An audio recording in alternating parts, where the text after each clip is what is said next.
اس کھانے کو اندر بالکل چھوڑ دے۔ لہذا علماء فرماتے ہیں کہ جب ہم اپنی عبادتوں کے اندر لگے رہتے ہیں، اپنی عبادتوں میں مدمست اور مگن رہتے ہیں، لیکن اگر ایک لقمہ بھی مشتبہ چلا جائے، ہمیں معلوم کب ہوتا ہے کہ مشتبہ لقمہ چلا گیا؟ شبہ والا لقمہ چلا گیا۔ ہاں بالکل ناجائز تو نہیں تھا، بالکل حرام تو نہیں تھا، لیکن اس لقمے کے اندر شبہ تھا۔ اس شبہ کا نقصان یہ ہوا کہ اب ہمارا تہجد پڑھنے کو دل نہیں کرتا، اوابین پڑھنے کو دل نہیں کرتا، چاشت اور اشراق پڑھنے کو دل نہیں کرتا، تسبیحات پڑھنے کو دل نہیں کرتا، نمازیں تو پڑھتے ہیں، لیکن اگر ایک لقمہ بھی مشتبہ چلا گیا، ایک لقمہ بھی مشتبہ چلا گیا، اللہ ہمارے دل سے عبادت کی روحانیت کو ختم کر دیتا ہے۔ اب دل نہیں چاہتا نماز پڑھنے کے لیے۔ اس لیے مشتبہ لقمے سے اپنے آپ کو بچایا جائے۔ جس لقمے کے اندر شک ہو اس لقمے سے اپنے آپ کو بچایا جائے۔ اگر تہجد میں اٹھنا ہے، یہ تہجد کی بات میں کیوں کر رہا ہوں جانتے ہو اس کی وجہ کیا ہے؟ اس کی وجہ یہ ہے کہ اگر کوئی اللہ کا دوست بننا چاہے وہ بغیر تہجد کے بن ہی نہیں سکتا۔ اگر کوئی اللہ کا ولی بننا چاہے تو بغیر تہجد کے بن ہی نہیں سکتا۔ اگر وہ مستجاب الدعوات بننا چاہے تو وہ بغیر تہجد کے بن ہی نہیں سکتا۔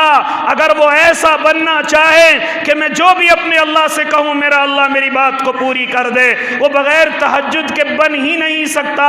او مسلمانوں، مجھے اور آپ کو یہ وقت اللہ نے ایسا دیا ہے، دشمن کے خلاف سب سے بڑا ہتھیار ہے، ہاں سازشیں کرنے والوں کے خلاف سب سے بڑا ہتھیار ہے، ہم سے نفرت کرنے والوں کے خلاف سب سے بڑا ہتھیار ہے، اور اس کامیابی میں، اس دنیا میں کامیاب ہونے کے لیے سب سے اچھا آلہ اگر کوئی چیز ہے تو وہ تہجد کی نماز ہے۔ لیکن آج نوجوان نظر نہیں آتے، آج میرے بھائی راتوں کے اندھیروں میں اپنے اللہ کے سامنے روتے ہوئے نظر نہیں آتے، آنسو بہاتے ہوئے نظر نہیں آتے۔ اس لیے میرے بھائی، میں اور آپ اگر اپنے اللہ کے قریب ہونا چاہیں، تہجد کی پابندی کریں، اپنے دنوں کو ٹھیک رکھیں، پھر انشاءاللہ میرا اللہ راتوں کے اندھیروں کو بھی ٹھیک کر دے گا۔ اسی طریقے سے مشتبہ لقموں سے بچ جائیں، جن لقموں کے اندر شبہ ہو ان لقموں سے اپنے آپ کو بچا کر کے رکھیں۔ اور ایک اور بیماری جو میرے اور آپ کے اندر، اس میں میں بھی شامل، آپ بھی شامل، یہ ایک بیماری جو بڑی تیزی کے ساتھ میرے اور آپ کے اندر آ رہی ہے، اس کو تیزی کے ساتھ اپنے اندر سے نکالیں۔ مجھے معلوم ہے کچھ لوگوں کو یہ بات کڑوی لگے گی، مجھے معلوم ہے کچھ لوگوں کے دلوں پر اس سے چوٹ پہنچے گی، لیکن مجھے کہنے دیجئے وہ بیماری کیا ہے۔ وہ بیماری یہ ہے کہ آج میں اور آپ ہوٹل کے کھانوں کے شوقین ہو گئے ہیں، میں اور آپ بڑے بڑے چکن پوائنٹوں کے کھانے کے شوقین ہو گئے ہیں، ہاں میں اور آپ ان چیزوں کو دھڑلے سے اپنے پیٹوں کے اندر پہنچا رہے ہیں، بالکل غور نہیں کر رہے ہیں کہ حلال ہے یا حرام ہے۔ ہمارے ایمانوں سے سودے تو نہیں کیے جا رہے، ہمارے ایمانوں کو تو بیچا نہیں جا رہا ہے۔ آج جو عبادت سے دوری کی وجہ ہے، آج جو میں اور آپ بڑی تیزی کے ساتھ عبادت سے دور ہیں، میرا بھائی اگر کوئی ہوٹل والا بیٹھا ہوا ہو مجھے معذرت کے ساتھ معاف کر دینا، لیکن اس بیماری نے میرے اندر سے روحانیت کو نکال دیا ہے، نورانیت کو نکال دیا ہے۔ میں اور آپ جتنے بڑے ہوٹل کے شوقین ہوتے جا رہے ہیں اتنی تیزی سے ہم نمازوں سے دور ہوتے جا رہے ہیں، اللہ کی عبادتوں سے دور ہوتے جا رہے ہیں، اور مجھے معلوم نہیں یہ ہوٹل والے ہمیں کیا کھلا رہے ہیں، یہی جانتے ہیں یا اللہ ہی جانتا ہے۔ لیکن ذرا دیکھو چکن کی دکان پر جا کر کے، ذرا دیکھو چکن پوائنٹوں پر جا کر کے ہمارا نوجوان کس طریقے سے بیوقوف بنا ہوا ہے، کس طریقے سے پاگل بنا ہوا ہے۔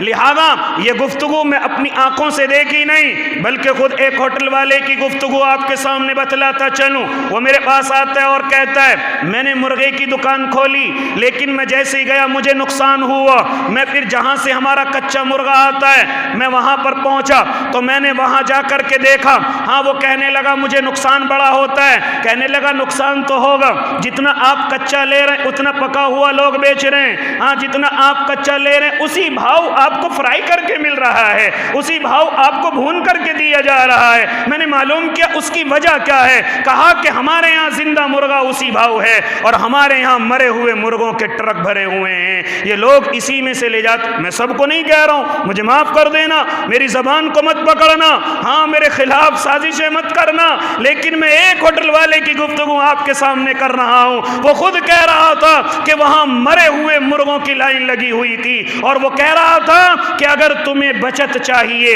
اگر تم بچانا چاہتے ہو تو یہاں سے اپنی گاڑی کو بھر لو، تمہیں بچت ہی بچت ہوگی۔ ہم نے کہا آپ کیوں اس طرح کا دھوکہ کرتے ہو؟ کہا کہ ہم سے انسانوں کے کھلانے کے لیے نہیں لے جاتے، ہمیں تو مچھلیوں کے تالاب کے لیے لے جایا جاتا ہے، ہم سے تو یہ کہا جاتا ہے کہ ہم ان سے مچھلیوں کے تالاب کے اندر اس کو گیریں گے لے جا کر کے، ہم ان کو مچھلیوں کی خوراک بنائیں گے، لہذا ہم اس لیے دیتے ہیں۔ ہمیں نہیں معلوم کہ وہ پھر ان کی کون کون سی ڈشیں بنا رہے ہیں، ہمیں نہیں معلوم کہ وہ آپ کو کیا کیا بنا کر کے کھلا رہے ہیں۔ تو اس لیے معافی کے ساتھ، اور میں ان کو دعا دوں گا، ان ہوٹل والوں کو جو بالکل اچھا اور پیور اور حلال گوشت اپنے بھائیوں کو کھلا رہے ہیں، میں ان کو دعا دوں گا اللہ ان کو سکون دے دے، اللہ ان کو حج بیت اللہ بھی نصیب کر دے۔ لیکن میں ان لوگوں سے بڑا متنفر ہوں، اور میں ان لوگوں کو یہ کہنے کی کوشش کر رہا ہوں اللہ کے لیے لوگوں کے ایمان کے سودے نہ کریں، خاص طور سے نوجوانوں کے ایمان کے سودے نہ کریں۔ یہ بالکل تیزی کے ساتھ اپنے اللہ سے دور ہوتے ہوئے جا رہے ہیں۔ جہنم کی بات کرو کوئی آنسو نہیں، قبر کی بات کرو کوئی آنسو نہیں، اللہ کے ڈنڈے کی بات کرو کوئی آنسو نہیں، اللہ کے غصے کی بات کرو کوئی ڈر اور خوف نہیں۔ جانتے ہو وجہ کیا ہے؟ وجہ یہ ہے کہ لقمے پیٹوں کے اندر غلط جا رہے ہیں، لقمے پیٹوں کے اندر، اور یہ ساری کی ساری کارستانیاں کسی اور کی نہیں، ہمارے ہوٹل والوں کی ہیں، جو پیسوں کے لالچ میں اتنے اندھے ہو چکے ہیں کہ مسلمانوں کو کیا کھلایا جا رہا ہے یہ ان کو معلوم ہے، لیکن پھر بھی جان بوجھ کر کے ان کے سامنے پروسا جا رہا ہے۔ نمازوں سے اور اللہ سے دوری کی ایک وجہ یہ بھی ہے کہ ہم ہوٹلوں کے شوقین ہو گئے ہیں، ہم نے اپنی عورتوں کو بالکل آلکسی بنا دیا ہے، سست والی عورت ہم نے اپنی عورتوں کو بنا لیا ہے۔ آپ کیوں پریشان ہوتی ہیں؟ آپ کے سر میں درد ہے؟ ابھی ہوٹل سے لاتا ہوں، آپ کا دل نہیں کر رہا ہے؟ ابھی ہوٹل سے لاتا ہوں، آپ کے مہمان آئے ہیں، ابھی ہوٹل سے لاتا ہوں، آپ کا دل نہیں چاہ رہا ہے؟ ابھی ہوٹل سے لاتا ہوں۔ ہم نے اپنی ماں اور بہنوں کو بالکل سست بنا دیا ہے۔ لہذا میرے بھائی، اگر چاہتے ہو کہ یہ عبادت کی روحانیت آ جائے، اگر چاہتے ہو کہ عبادت کا نور تمہارے اندر پیدا ہو جائے، تو ان چکن پوائنٹوں سے اور ان ہوٹلوں سے اپنے آپ کو بچانے کی کوشش کرو۔ خاص طور سے اپنی نوجوان نسلوں کو کہنے چلا ہوں کہ جو اپنے گھروں کی بیٹیوں اور ماں اور بہنوں کی محنت کے کھانے بنائے ہوئے ان پر لات مار کر کے سیدھے ہوٹلوں پر پہنچتے ہیں اور وہاں جا کر کے چکن کے شوقین بنے ہوئے ہیں، ان کے اوپر مجھے اور آپ کو برباد کرنے والی کولڈ ڈرنکیں، نئی نئی طریقے کی کولڈ ڈرنکیں پی جاتی ہیں، جن کے اندر شبہ اور شک یہ ہے کہ ان کے اندر بیئر بھی ہو سکتا ہے، ان کے اندر الکوہل بھی ہو سکتا ہے۔ میں اور آپ اپنے آپ کو ان جگہ برباد کر رہے ہیں۔ لہذا اگر چاہتے ہو کہ ہم اللہ کے قریب ہو جائیں، اللہ کے دوست ہو جائیں، تو ان ہوٹلوں کے شوقین نہ بنو۔ یہ ہوٹل مجبوری ہے، یہ ہوٹل پریشانی کے وقت میں ہے، یہ ہوٹل ایمرجنسی کے وقت میں ہے۔ اس ہوٹل کو شوق نہ بناؤ، اس ہوٹل کو خاص طور سے نوجوان اور خاص طور سے ان بڑے بڑے ریسٹورنٹوں میں کہ جن کا معلوم نہیں بنانے والے مسلم ہیں یا کون ہیں، لہذا میرے بھائی خاص طور سے نوجوان ان سے اپنے آپ کو بچا کر کے رکھ۔ یہ جو تو راتوں کے اندھیروں میں ان ہوٹلوں کی زینت بنا ہوا ہے، اللہ کی قسم اس نے میرے اور آپ کے دل کو مردہ کر دیا ہے، مجھے اور آپ کو بزدل کر دیا ہے، مجھے اور آپ کو اندر سے برباد کر دیا ہے، مجھے اور آپ کو اللہ کا دشمن بنا دیا ہے، مجھے اور آپ کو اللہ کا دشمن بنا دیا ہے۔ یہ جملہ میں کہہ رہا ہوں، میں اور آپ اللہ سے محبت نہیں کرتے، نہ اللہ ہم سے محبت کرتا ہے۔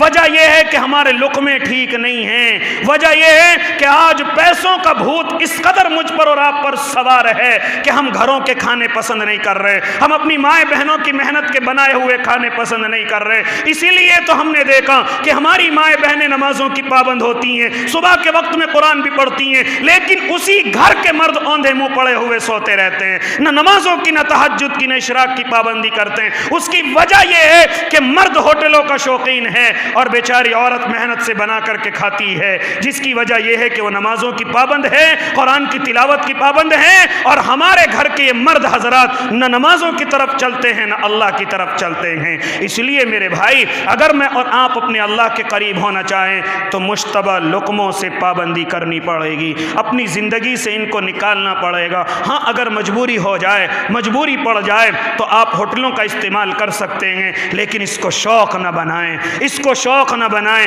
ورنہ مجھے اور آپ کو کوئی برباد ہونے سے نہیں بچا سکتا۔ آج میں اور آپ بزدل بھی ہیں، کمزور بھی ہیں، آج میں اور آپ بے ایمان بھی ہیں، آج میں اور آپ ایمان کے کمزور بھی ہیں، جہاں بہت ساری وجوہات ہیں، ان میں سے ایک وجہ یہ بھی ہے کہ ہم ہوٹلوں کے شوقین ہو گئے ہیں۔ ان کو اپنی زندگی سے نکالیں گے اور محنت کر کے انشاءاللہ اپنے اللہ کے قریب ہوں گے، اللہ کے دوست بنیں گے، اللہ کے ولی بنیں گے۔ خاص طور سے جو نوجوان بھائی ہیں انشاءاللہ اپنے اللہ کو زیادہ سے زیادہ یاد کریں گے، اپنے اللہ کے قریب ہوں گے نا بھائی انشاءاللہ؟ اپنے دنوں کو ٹھیک کریں گے نا انشاءاللہ؟ اور جتنے یہ شوقین ہوٹل ہیں انشاءاللہ ان سے اپنے آپ کو بچائیں گے، اور جتنی یہ الٹی سیدھی کولڈ ڈرنکوں کی دکان کھلی ہیں ان سے بھی انشاءاللہ اپنے آپ کو بچائیں گے۔ اللہ مجھے اور آپ کو عمل کی توفیق دے دے، آمین۔ وآخر دعواہم الحمدللہ رب العالمین۔